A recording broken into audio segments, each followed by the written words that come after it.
वंदे मातरम साथियों, जय हिंद।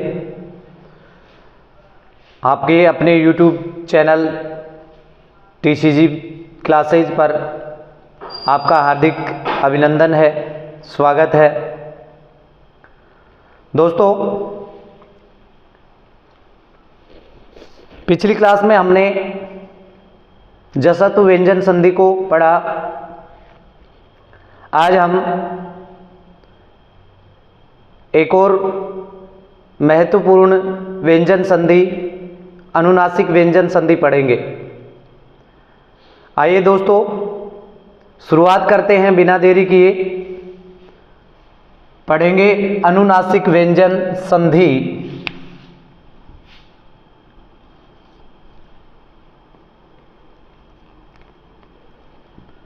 अनुनासिक व्यंजन संधि।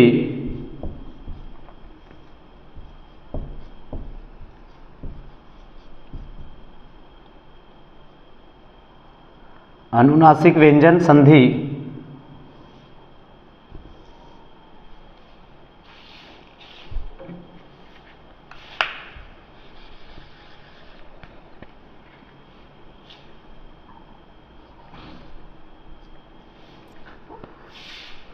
अनुनासिक व्यंजन संधि, सर्वप्रथम इसका सूत्र देखते हैं।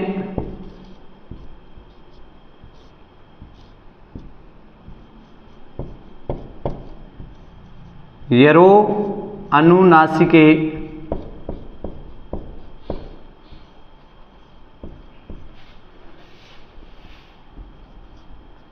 यरो अनुनासिके अनुनासिका अनुनासिको वा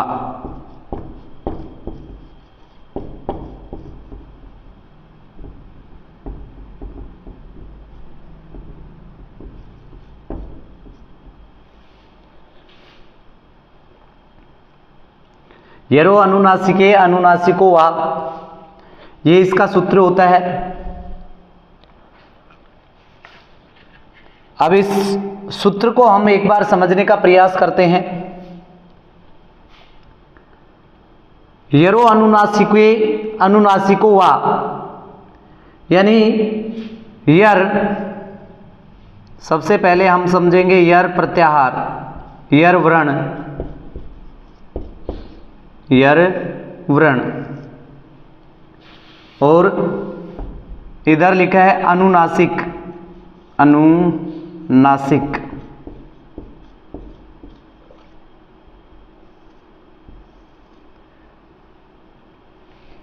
यर प्रत्याहार कौन कौन से होते हैं उनको जानना जरूरी है। यानी इसका जो नियम होता है वो ये कहता है कि यदि पूर्व पद के अंत में यर वर्ण हो और उसका मेल किसी भी अनुनासिक व्यंजन वर्ण के साथ में होता है, तो पूर्व वाला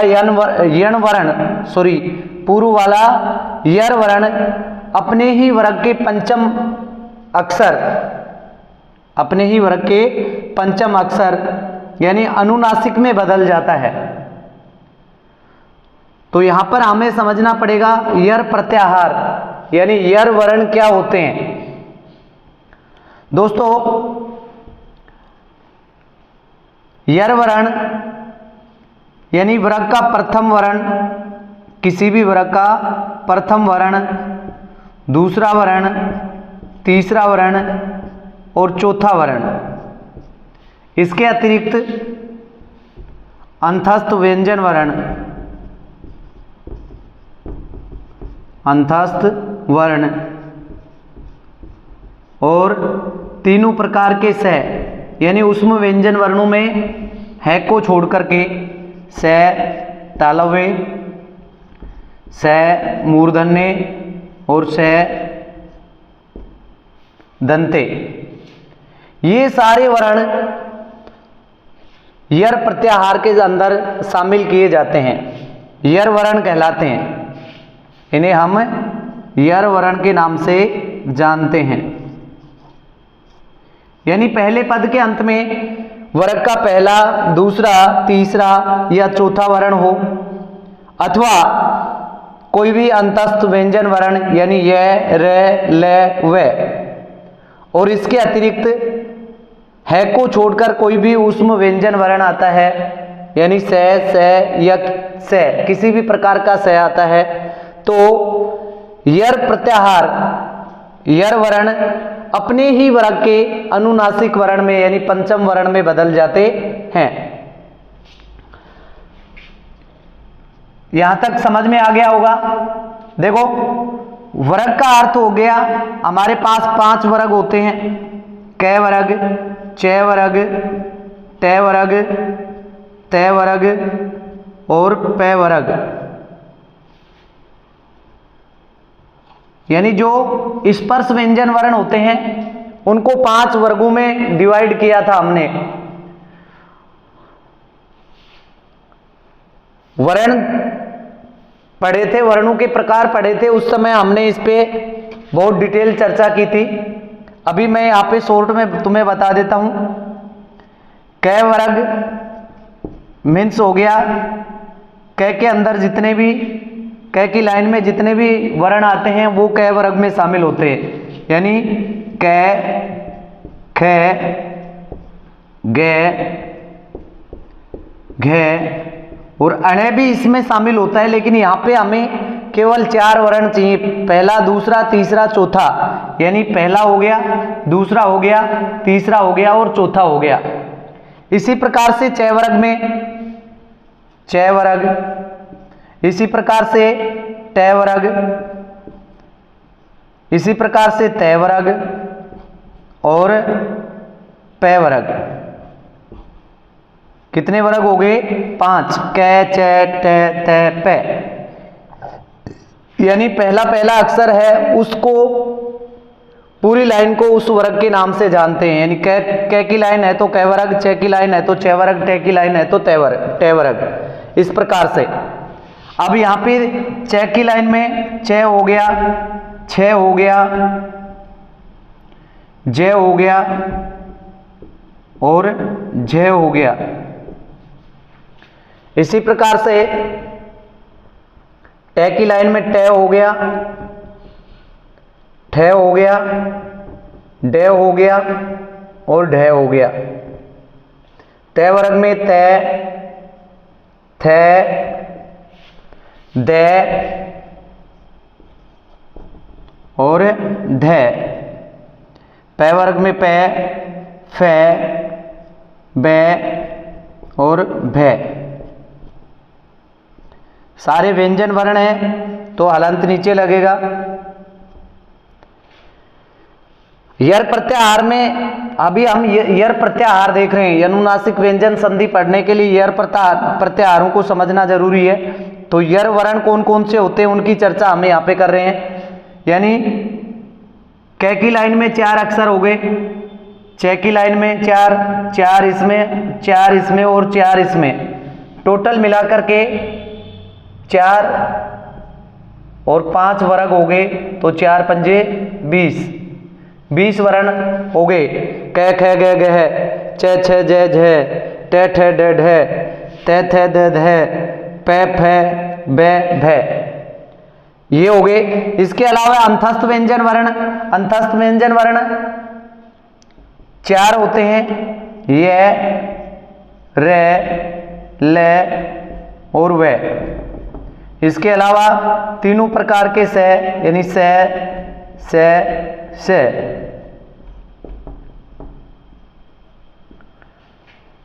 ओके दोस्तों, यानी यर प्रत्याहार के अंदर 20 वर्ण ये हो गए, 4 वर्ण ये हो गए और 3 वर्ण ये हो गए। कुल मिलाकर के हमारे पास 27 वर्ण आ गए।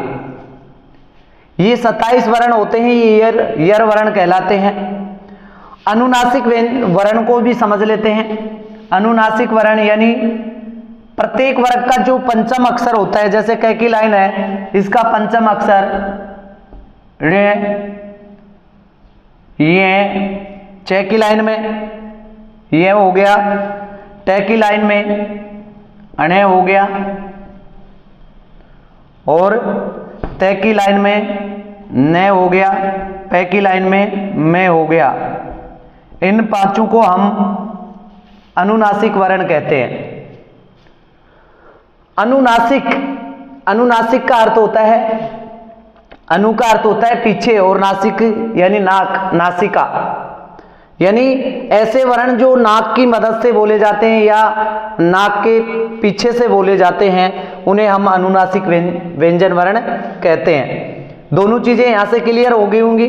यर वर्ण 27 होते हैं, वर्ग का पहला दूसरा तीसरा वर्ण, पहला दूसरा तीसरा और चौथा वर्ण। अंतस्थ व्यंजन वर्ण 4, यर 11 और तीनों प्रकार के स, तालव्य, दंते और मूर्धन्य।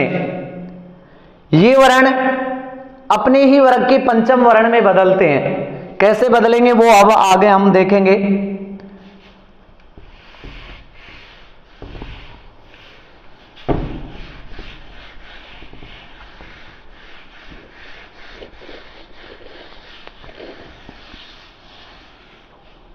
एक बार सूत्र को और दोबारा से देखते हैं। यानी यर वर्ण जब भी आएंगे तो उनको अनुनासिक में वो अनुनासिक में बदलेंगे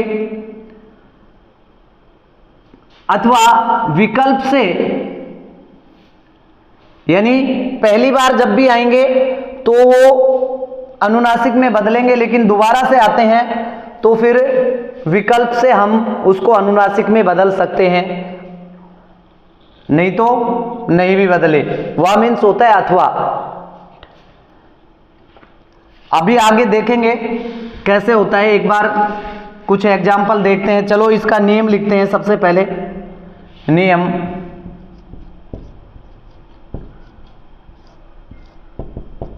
यदि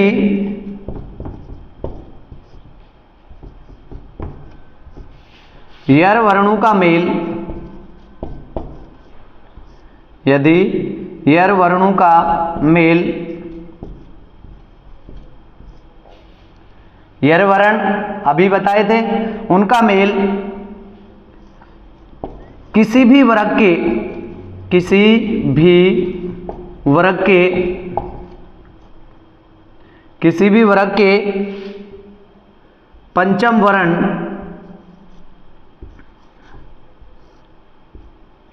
पंचम वर्ण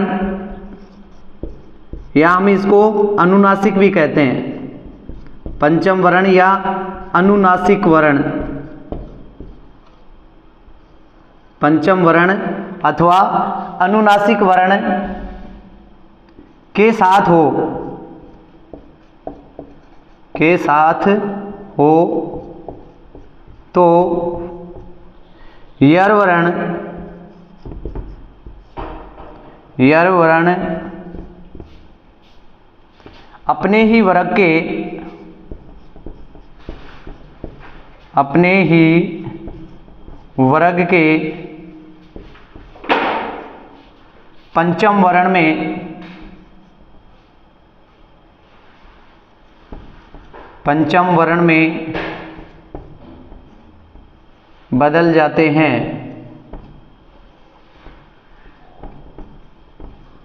बदल जाते हैं।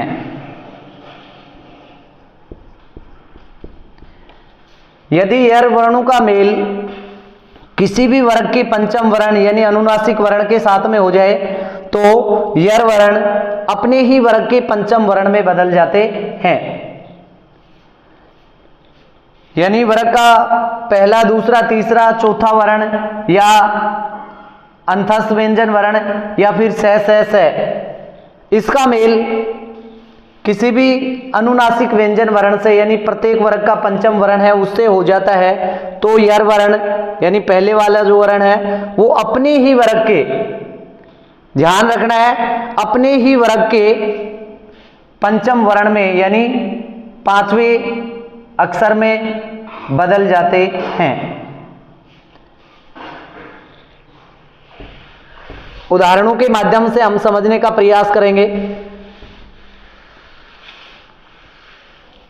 यथा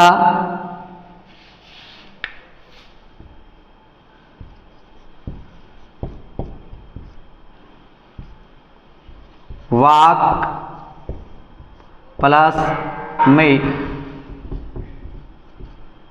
वाक प्लस मई। यहां पे पहला पद है उसका अंतिम वर्ण क्या आ रहा है, यानी यर प्रत्याहार हो गया और उसका मेल पंचम वर्ण यानी मैं के साथ में हो रहा है।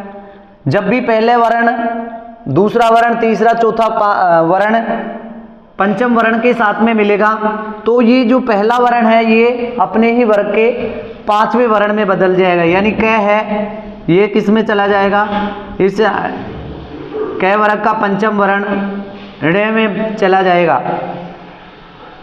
इसको कैसे लिखेंगे,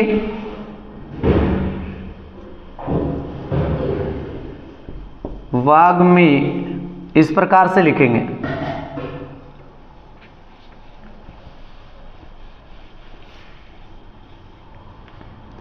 जैसे सठ प्लस मास, पहले पद के अंत में ट आ गया, आगे मैं विन अनुनासिक वर्ण आ गया, तो इस अनुनासिक वर्ण की वजह से ट है वो अपने वर्ग के पंचम वर्ण में, यानी ट किस में जाएगा, ण में। यहाँ पे ध्यान देंगे पंचम वर्ण में यानी क होगा तो क की लाइन का पंचम वर्ण ये होता है, इसमें चला जाएगा। च है वो अपने ही वर्ग के पंचम वर्ण में यानी ये में चला जाएगा। ट अपने ही वर्ग के पंचम वर्ण में यानी अण में चला जाएगा। त है वो न में चला जाएगा और प है वो में चला जाता है। यानी इस लाइन का जो पंचम वर्ण है वो आ जाएगा, इसका इसमें आ जाएगा, ट का अण बन जाएगा यानी पंचम वर्ण आ जाएगा। आगे किसी भी प्रकार का पंचम वर्ण हो सकता है, किसी भी वर्ग का, चाहे वो च का हो, ट का हो, त का हो, प का हो, क का, कैसे भी आ सकता है। हर हालत में पहले वाला जो वर्ण है वो अपने वर्ग के पंचम वर्ण में जाएगा। यानी यहाँ पे ट है, ट का क्या बनेगा, देखो ट का क्या बना है, न, तो यहाँ पे क्या बन जाएगा, स न। यहाँ पे क्योंकि यहाँ पे व्यंजन वर्ण है, यहाँ पे व्यंजन वर्ण है, तो व्यंजन वर्ण के साथ में मिलता नहीं है। यदि ट आधा है तो यहाँ पे ण भी आधा हो जाएगा और ये बन जाएगा षण्मास है, षण्मास है। ठीक है। और देखो सठ प्लस नवती, सठ प्लस नवती, पहले पद के अंत में ट आ गया, उसका मेल न के साथ में हो रहा है जो कि पंचम वर्ण होता है और ये बन जाएगा षण्णवती। क्या बन जाएगा, षण्णवती। ठीक है दोस्तों। और देखो एतत् प्लस मुरारी,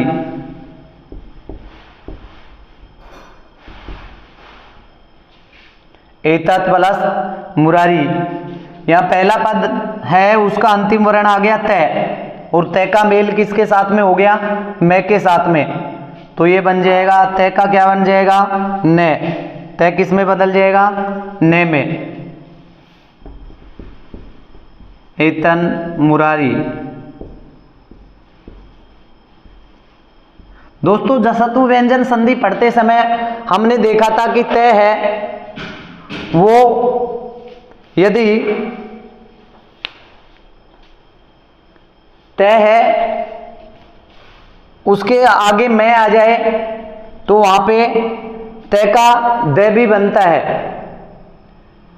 इसी प्रकार से यहां पे ट है उसका ड भी बन सकता है, ट है उसका ड बन सकता है। लेकिन ये जो अभी मैंने लिखा है अनुनासिको वा, यानी जो विकल्प होता है, आप विकल्प के अनुसार इसको एतद प्लस मुरारी यानी एतद मुरारी भी कर सकते हो। एतद प्लस मुरारी का एतद मुरारी भी कर सकते हैं।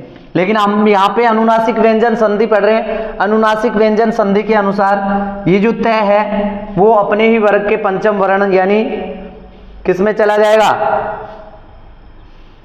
ने में बदल जाएगा।